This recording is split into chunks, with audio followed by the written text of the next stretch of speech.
What's up, YouTube? Pink Ruby here, back with more. Of course, the only thing I've been doing recently, Advanced Wars by Web.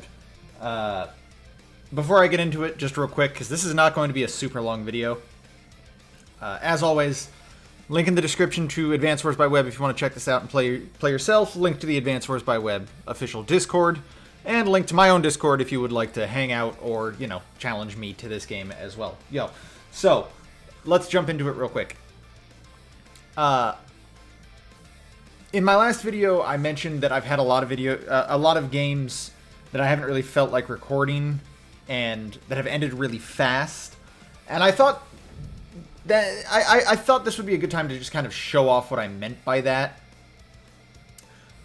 A lot of games that I've played, because I actually have played quite a few games. Let me just click on my name here.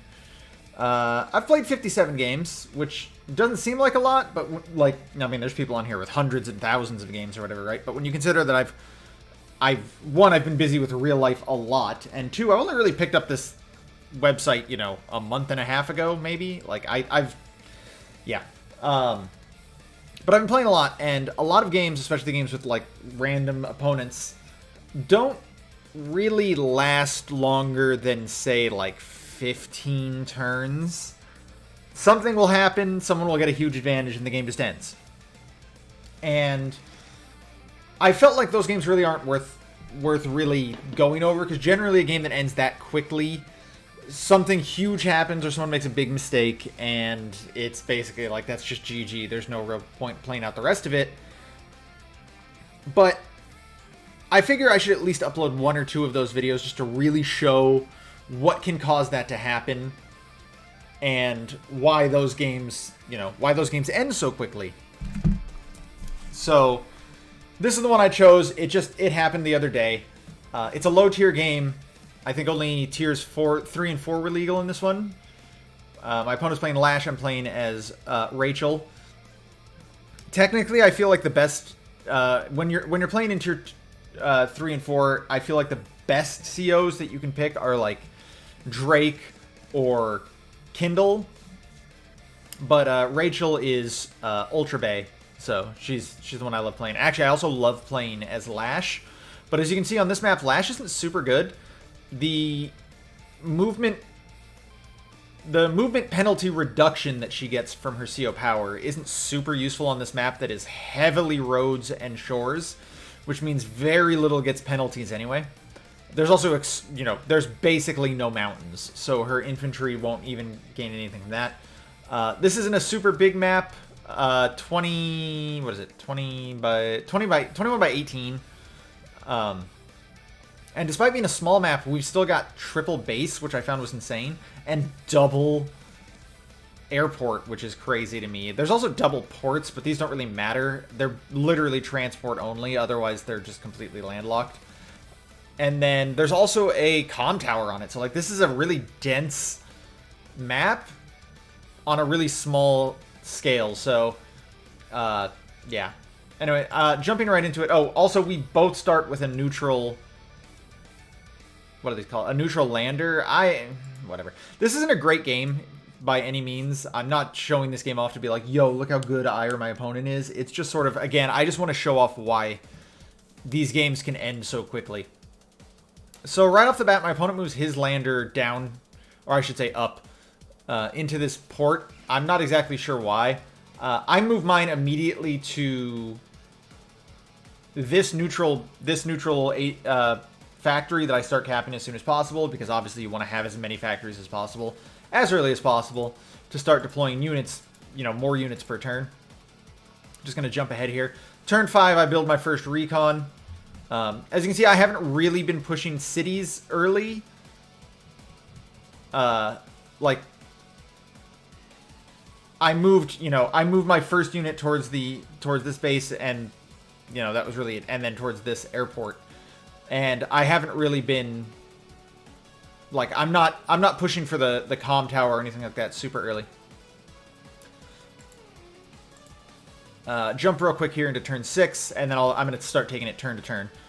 So this is the first combat. My opponent did basically the same thing I did, except on each turn, I should actually move back here and show this. he did basically the same thing I did every turn, except one, he moved his lander, again, just here for no reason.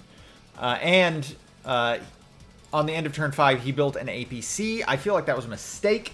On a map this small, and again, with this much road and no mountains, you don't need an APC. His factory and my factory are all of, what is this? This is 2, this is 14. We're 12 spaces away. You don't need an APC for this. The only reason you would build an APC is if you want to move like up here to capture this neutral territory in the center of the map. But we also have mid factories, so that's not really worth it. So anyway, both he and I on the next turn actually move up towards the center. He hits my infantry that couldn't see either of his units here. And then he puts one out here, which... Oh, sorry. I said I was going to start doing this, which I just kill. This was generally, I don't... Like, I've started to learn in fog matches, you generally don't want to push super hard super early. There is... Like, this is my only vision right now, is this one... Well, obviously this other recon, but... down on this side of the map, this is all of my vision is this one recon. So I don't want to risk it super early dying, because then I won't be able to, I won't be able to get information. But that was a pretty free kill. And because I saw the APC there, I was like, okay, he definitely doesn't have like if he built an APC down here, he definitely didn't build a recon anytime before that. So, obviously now, like, he does have a recon, but I think it is actually in range of... Actually, it might not even be in range of my recon, so I'm not super worried about that. Oh my gosh, I promised I was going to take this slower, and I'm not. I want this to be a really fast video again, apparently. And then you see, the other thing, this is a mistake I made. Again, just to show, like, this isn't a super well-played match. So I loaded this lander with 1 infantry, and I was thinking, I'm going to load it with the other infantry as well. But then I'm like, no, that's dumb. I need infantry to move forward here in the center to start taking these. So what I should have done is moved this lander down here, where next turn, something with actual movement, like a tank could move into it, and then I could move it down here and start supporting. But I didn't do that. I just built more infantry.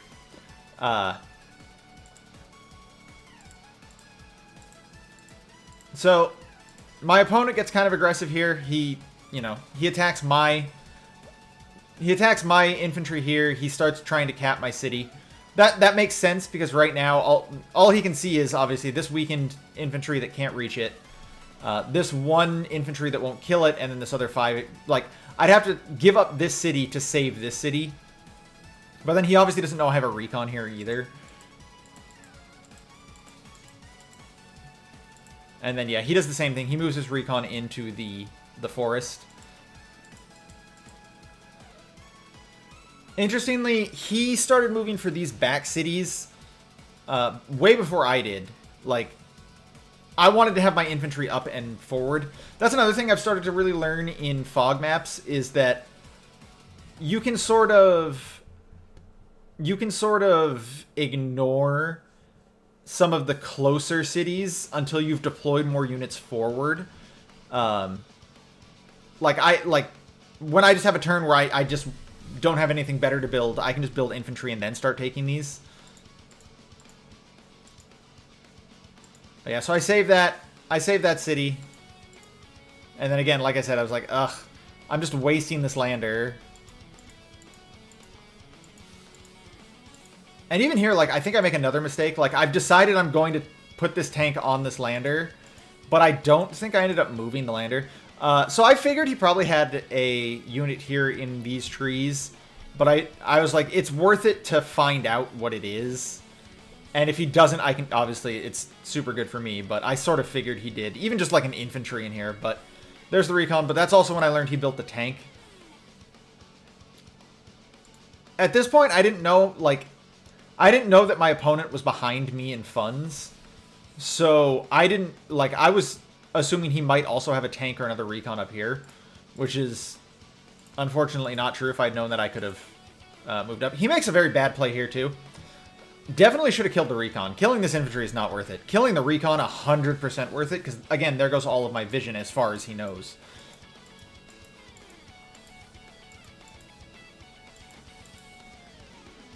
So that's another weird sort of play. Like, he knew I had this recon here from having killed his, but he still just moves this infantry up. I know he has this recon down here, but, like, what am I afraid of? And then again, that's just another misplay on my part. I should have moved this infantry onto this property and just started taking it, which would force this recon to either, again, you know, attack this infantry to stop the cap, which means I get the first strike with my own recon, or allow me to have the cap and fight the recon, which it wouldn't kill it, and then I have this tank to support. So that was stupid on my part, because now he just freely gets to attack this recon. But yeah, see, last turn I should have moved that lander down 2 spaces, because now it would have been down over here. And then I could have, like, dropped the tank already, and then it would have been at least viable to attack anything that moves into this area if something does.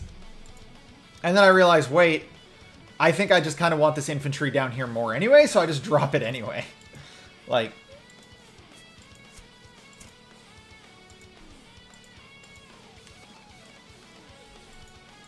So because I didn't move this infantry onto the city, I just choose to leave this infantry in the forest, just in the off chance that, like, you know, he tries to move into it or something. I don't know. Like, it just... There wasn't a reason to show him that I had it, basically. This is a weird deployment on his part, because, again, he's got this lander all the way up here. He deploys an anti-air up here. He very much did not use this lander well, or at all, I think.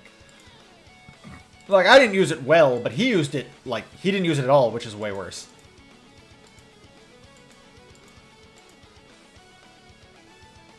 Oh, excuse me. I yawned there.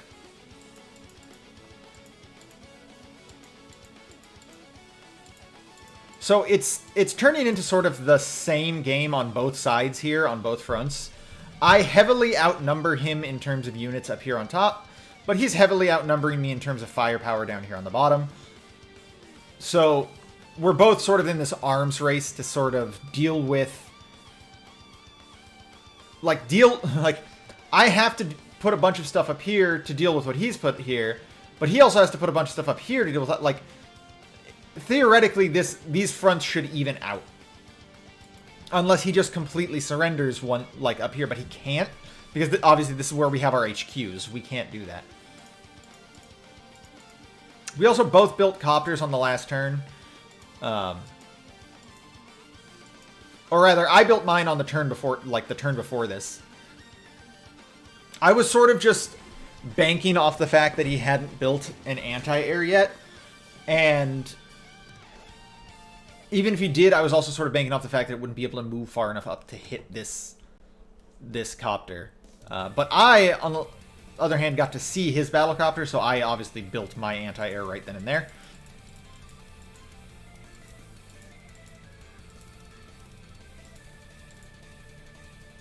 Very good play on his part, getting rid of that.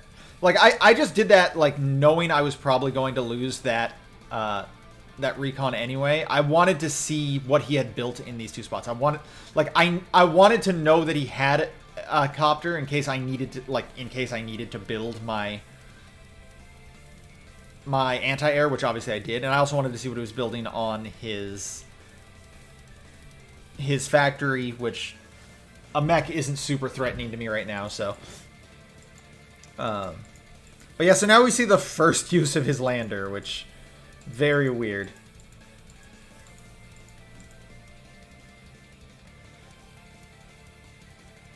So this is one of the only mountains that's usable on this map. It gives you a little bit of view down here. It does cover a good amount of this section, which is going to become the main battlefront, because it's where, you know, obviously right where our two factories would meet.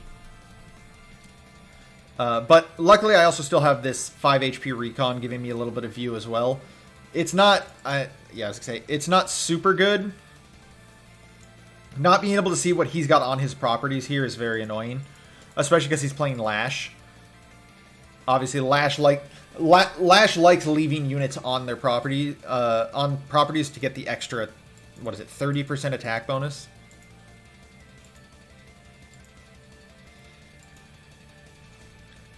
So I figure he's probably, like, I actually, no, I'm not figuring. I know he has the tank here because he used it to kill my recon. But obviously I just moved up this tank that he couldn't see. So, into a forest. So it's ready to retaliate if he does attack. And then here I start building the wall of infantry. This is the, like, you know, the general strategy for... What a useless... Like, I mean, I guess it's down here now, which is a little more useful, but, like, he essentially went from, like, here to here in 2 turns, as opposed to from here to, like, up here. So it's... I don't know.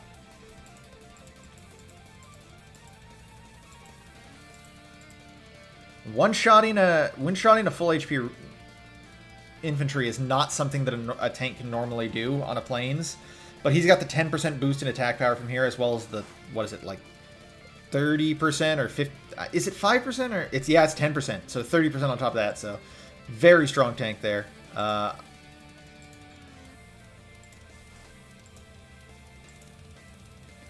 So here I get to see that he has an anti-air built and moved up, and he's obviously using that to threaten my copter. He makes a good move here, building another anti-air.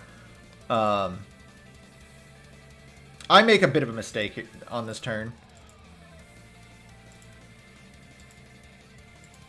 So here, see, again, this is me actually using the landers intelligently. I move it up, and on the same turn, I load it.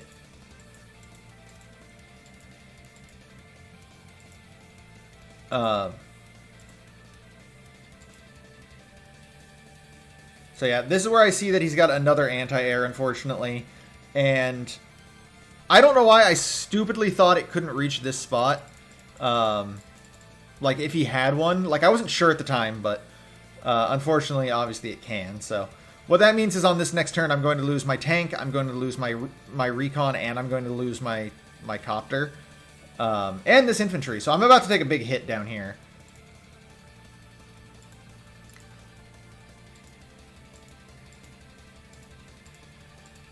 Despite the fact that I know he has another anti-air, I'm still building another battlecopter because I can still theoretically deal with that one when it moves up with this tank that he doesn't know about.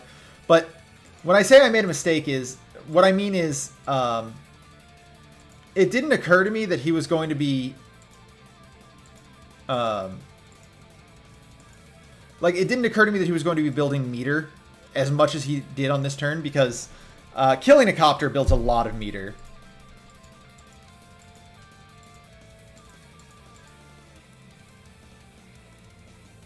So, like, I didn't even think about the fact that on this next turn, like, granted, he didn't build anything super scary. He built an artillery and a recon. That's all he could build. Oh, and another battlecopter.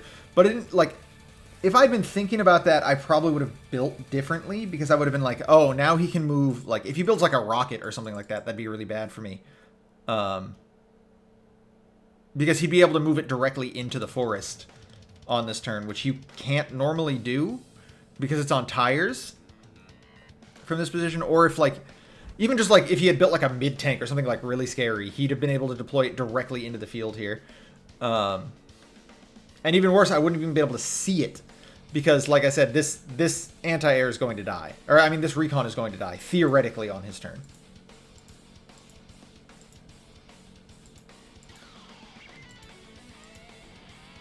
So, I do take this chance to kill his artillery, because it is one of the more dangerous things he has. And again, I'm just sort of building my wall again. My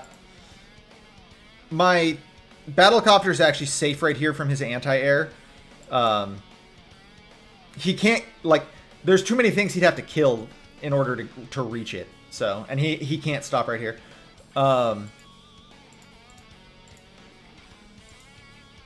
Again, I have this wall of infantry. I wasn't sure what to do with it right away, but I was like, you know what? I'm just gonna keep moving it forward.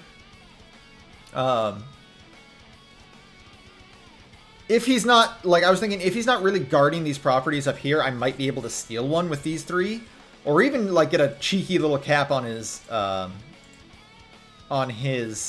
And then I build another anti-air over here. This might seem weird, but I wanted to have this mech built up here so that I could just move into support. Because what I'm thinking right now, because again, I don't know how long this game is going to go. I don't know, like, I don't know that this is a short game, mind you. I'm like, I want to have my wall of infantry built, and I want to have something that can support from behind in case, like, he does move in to attack my vehicles.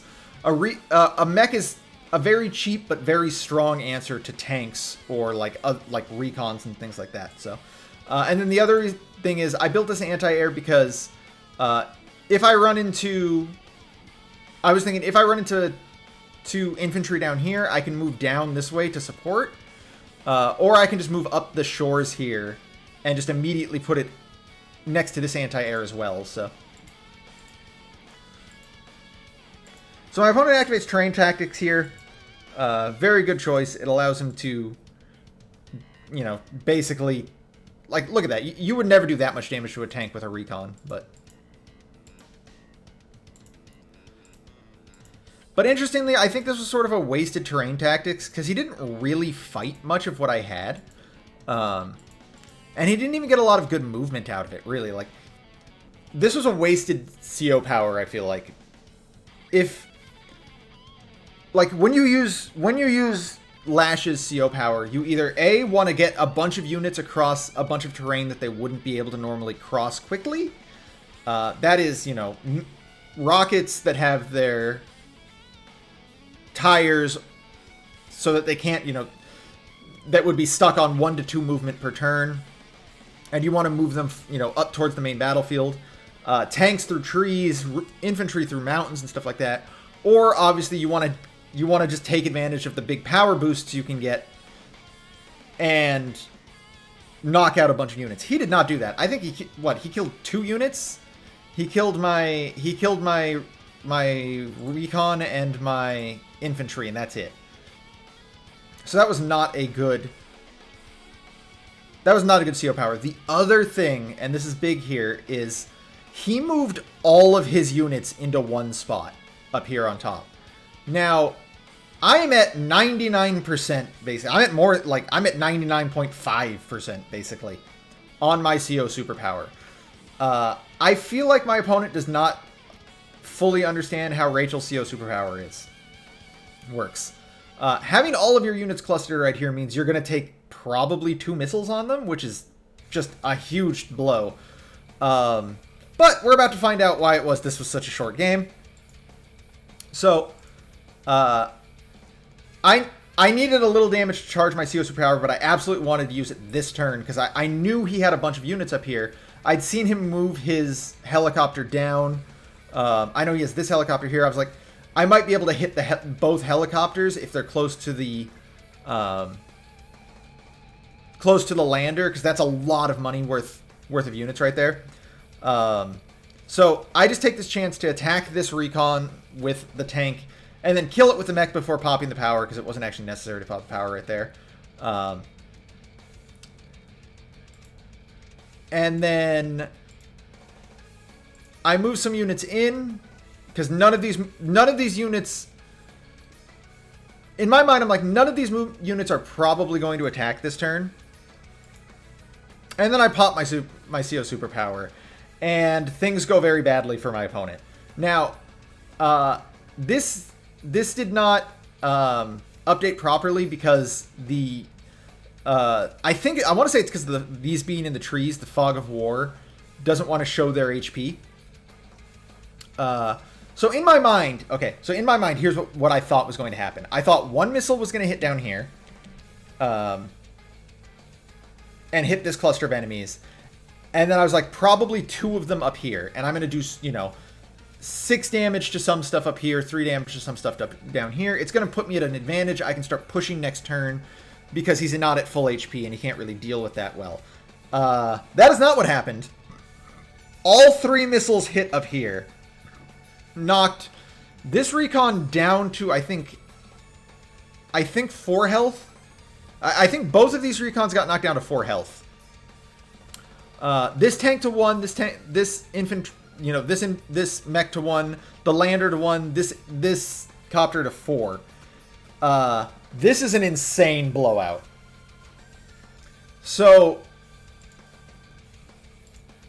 I'm just like, okay, well, I can just start clearing stuff out up here. Moving my tank here and attacking that lander allowed me to see what's in this forest. You're going to see some weird stuff happen here in a second. That was a full HP. That was a full HP battlecopter, though, by the way. That battlecopter did not get hit at all. So this is going to look really weird. It's like, why did that just die? Well, it died because it wasn't actually at 10 HP. Like I said, the HP values for these did not get properly updated in the replay. So this is what a good CO superpower looks like. And again, I keep playing like I'm like, this is how the game's gonna keep going, right? And I actually decided to move this battlecopter up now because I'm like, all right, well, this is my time to push, right? Like, I'm like, one, he has nothing built here, so I'm like, he definitely has something strong built up here.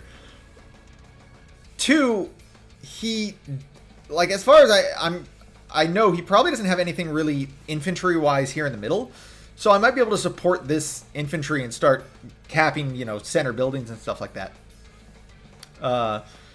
And then I moved this tank out of range of his, all of his vision. Like, I don't even think this recon can see it. It might actually can. Wait, yeah, it can. 4, 5. Oh, yeah, it can. I was dumb. I miscounted there. I was thinking maybe that recon couldn't see it, but either way, it allowed me to see these factories. And then my opponent immediately resigns, which makes sense because now he has no units up here, like at all. And he's actually got, like, I didn't know this at the time. I didn't realize how bad he was down here as well. He has 2 infantry, a tank, a recon, and an anti-air. Like, that is, to my 3 tanks and a bunch of infantry and this mid-tank, like, that's it. He's lost. That one super literally annihilated him. He had nothing to, like, he had no comeback there. 22,000, you know, good amount of money. You can buy some cool stuff with it, but it doesn't matter. Like, he's just so far behind. This battlecopter can't really do anything. This artillery is at 4 HP. It's not going to do anything. This one mid-tank is all of his power up here. And it's just over. He lost, what was it, like 8 units? 9 units that last turn? Yeah, he started with 20. He ended with 12. Like, he lost literally his whole army. And that's it. The game's over. And this is kind of what happens a lot. Not a lot, like this specific scenario obviously doesn't have a lot. But this is what happens. Someone pops a CO superpower and it gives them such a huge advantage that the game is just over. Or someone moves in when they shouldn't and they lose their whole army and that's it, the game's just over. In fact, we're going to go ahead and do a quick second replay here. Where is the other game I played? Was it this one? No, it wasn't that one. It was... Sorry, I'm trying to remember what other game I had that was something very similar to it. Oh, it's my turn versus Merc. It might have been too long ago, actually. I might not have the replay anymore. That was Merc, that was Merc, that was Merc. I know it wasn't the Merc games. Was it this? Oh, it was this one. No. Yeah, so... just jump into this replay real quick. I can actually... I think it was turn 10. Actually, was it before that? It was not before that. Okay. So, this was a game where I was just sort of abusing infantry lines and just... Look at this. I had a very strong wall of infantry set up. I just kept deploying mechs from this spot because there wasn't really anything else good to deploy from this spot on the map because the double mountains having to go all the way around. And yeah. So my opponent's units are all scattered. I have this strong line of army here. He had bought a very early rockets that kind of set him back on funds, and he didn't get to deploy infantry that turn, which I think was a mistake. I just deployed my rockets a little later than he did, and it worked out fine for me. He goes on the offensive here very early. Moves a bunch of his units up. And then just kind of loses because of it. So, kill that infantry. Kill this tank, you know. Like, he had moved this infantry onto the city despite the fact that I had an artillery covering it, which makes no sense to me. He had moved to take this, to cap this, my HQ, despite the fact that, again, like, I had a bunch of units that could protect it. And it wasn't even like, this is going to force me to take an action that puts me in a disadvantageous position. I just kind of get to do all of this stuff for no repercussions. I got a big hit on his artillery, and look at this rocket, this artillery, none of it's covering it, so.